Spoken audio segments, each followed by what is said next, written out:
Also, I know that there are some topics that you're interested in. Yes. Yes. Would you like to talk about what's concerning you or what you want to talk about truly? Why not? Yeah, I would really like to discuss with you and ask you some questions regarding how you have been facing the issues in your life. Talk directly. Say what you want. Say the word. Well, for Homosexuality. me, Homosexuality, bitches. Yes.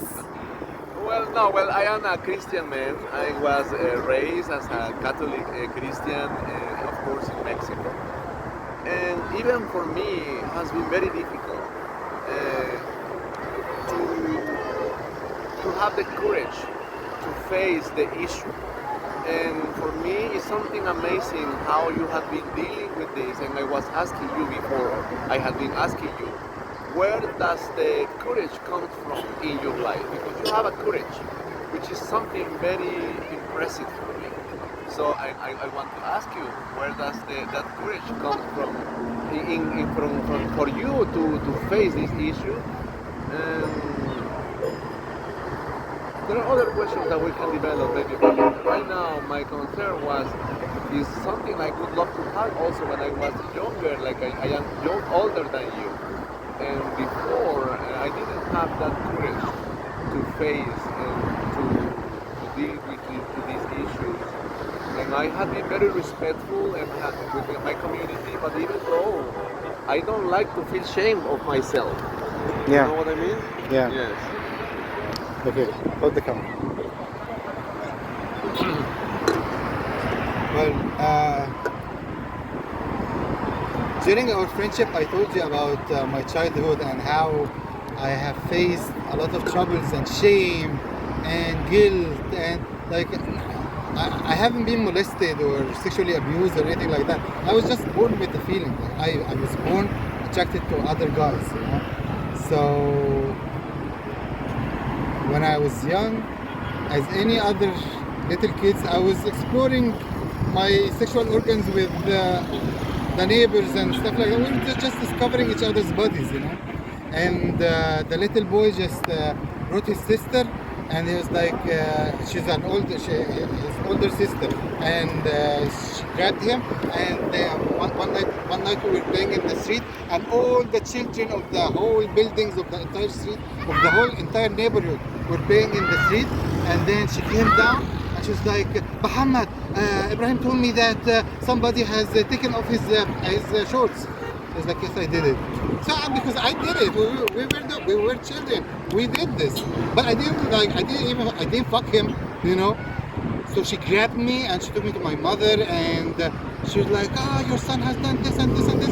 And my sister just slapped me in front of everyone, and I was a little fart like this, you know. And I cried and I felt all sort of shame and fear, and I was disgusted by myself and all the, oh my God, it was unbelievable feelings. And I had to live with these feelings my entire childhood, my entire teenage years. It was so ugly.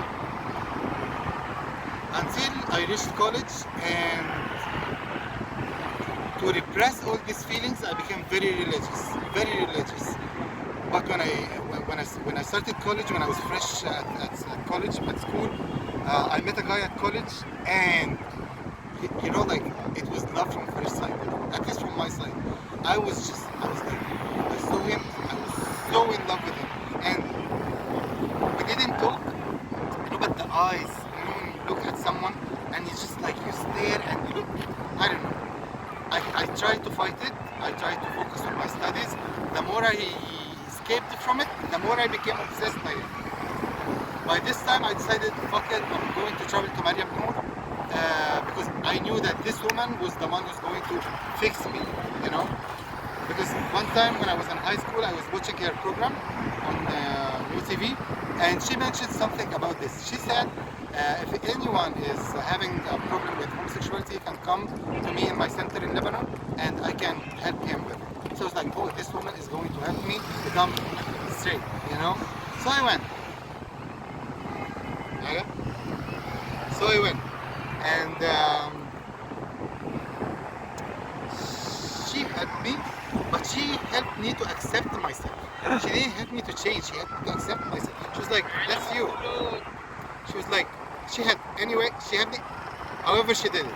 So when I came back, it was like just my homosexuality was like telling other people, you know what? I have a blue eyes, or I have blonde hair. You know, like it was something normal for me, especially after I started reading Osho. Okay. So answering your question, how am I courageous, or how do I speak like that? Because I started to accept myself. Like, this is part of me. This is me. This is who I am. You know. And every time I find myself being put in a position that I'm going to be triggered, that my shame or fear or disgust or something like that surface, I automatically become more aggressive, and I'm like, bitch, what do you want? You know, like I become confrontational, and I'm like, what do you want? You know, and my little Laquisha, my ghetto black woman, you know, comes out, and I become like, what do you want from me? I think I'm not causing anything bad to you. You know? Yeah. That's it. Excellent. Yes.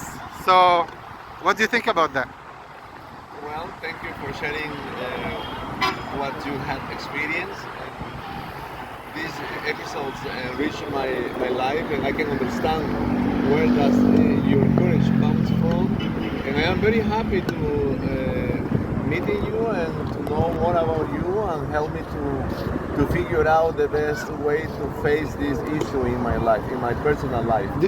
Do you want to share more about your life regarding this part, or how is it like in Mexico? How are guys like us being treated, especially the ones who do not have power enough to stand up for themselves? Well, I can share that it's also very difficult because even though we are Christians of a different religion, we have to face the fear because we are not accepted as a part of the community. And well, you also helped me to find answers in the past when I shared with you what happened when I was a little boy around when I was 7 years old and someone tried to maybe molest me. He molested me, but in not precisely directly in that way speaking. But you also helped me to understand what's happening in my life, but to understand that maybe I was in my inside was also having that part, but I didn't discover before. But the issue is, as a community, we have to face very. I felt shame when I was a little boy. I was escaping of the reality. I was going around not facing the issue, and I was afraid of the people around me. And even the people who was accusing me, they were also requesting and wanting to have sex with me. Those bitches. Even married guys wanted to have sex with me because they knew that I was having or experiencing issues when I was a little boy because of this guy working for my father. Yeah. So it's the same.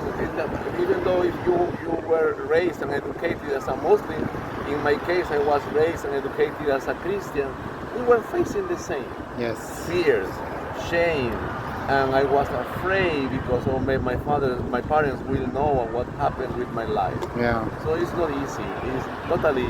That's why I said it's very important to know where does your courage comes from.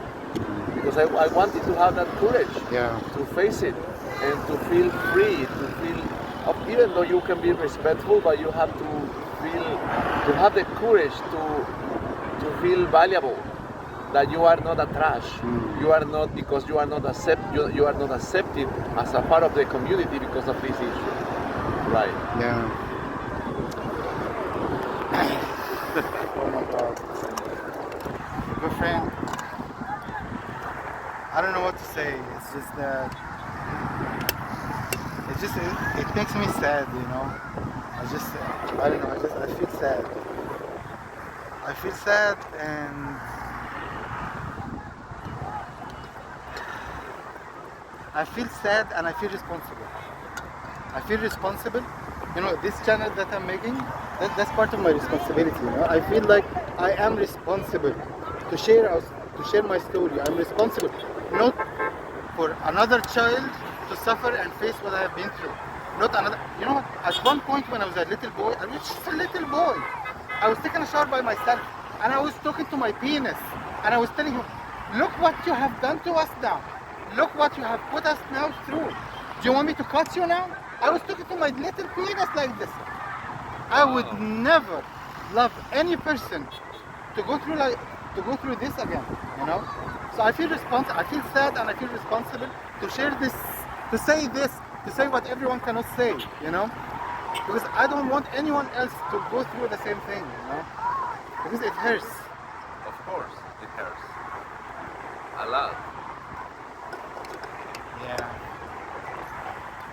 Do you wanna add something, guys, at the end before we finish?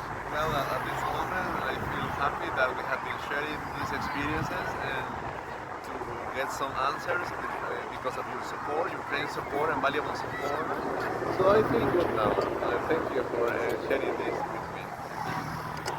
Okay. I think all the camera has been. I think all the camera has been on me this time. Yeah. I'm sorry. Okay. Yeah. Bye bye. Bye-bye. Bye. Shukran.